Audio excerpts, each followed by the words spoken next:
শাকিব খান ও অপু বিশ্বাসকে নিয়ে গতকাল সোমবার বিকেল থেকে যা ঘটে গেল তা সিনেমার গল্পের মতোই। গতকাল বিকেলে সরাসরি এক টেলিভিশন সাক্ষাৎকারে কাঁদতে কাঁদতে অপু বলেন, আমি সবকিছু জীবন দিয়ে আগলে রেখেছি, তার বিনিময়ে ছোট্ট একটু সম্মান চাইছি।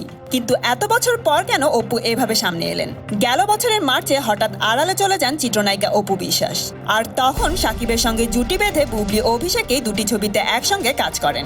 বসগিরি এবং শুটার নামের দুটি ছবি গত বছর মুক্তি পায় এবং ব্যবসায় সফল হয়।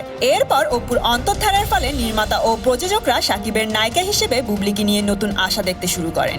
অপুর অনুপস্থিতিতে সেই আশার কারণে শাকিবের বিপরীতে অহংকার নামের আরও একটি ছবির নায়িকা হিসেবে বুবলিকে নেওয়া হয়। এরই মধ্যে শাকিব বুবলিকে জড়িয়ে প্রেমের গুঞ্জন ছড়িয়ে পড়ে ফিল্ম পাড়ায়, আর সেটা বিয়ে অবধি গড়ায়। কারণ গেল মাসে বুবলি তার ফেসবুকে শাকিবকে নিয়ে একটি ছবি পোস্ট করেছিলেন, যেটার ক্যাপশনে লিখেছিলেন ফ্যামিলি টাইম। এই ক্যাপশন দেখে ক্ষুব্ধ হন অপু বিশ্বাস।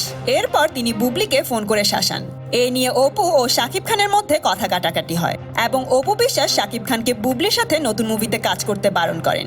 এর মধ্যে অপু সামনের ঈদে তার কামব্যাক কথার কথা জানান শাকিব খানের রংবাজ মুভির মাধ্যমে।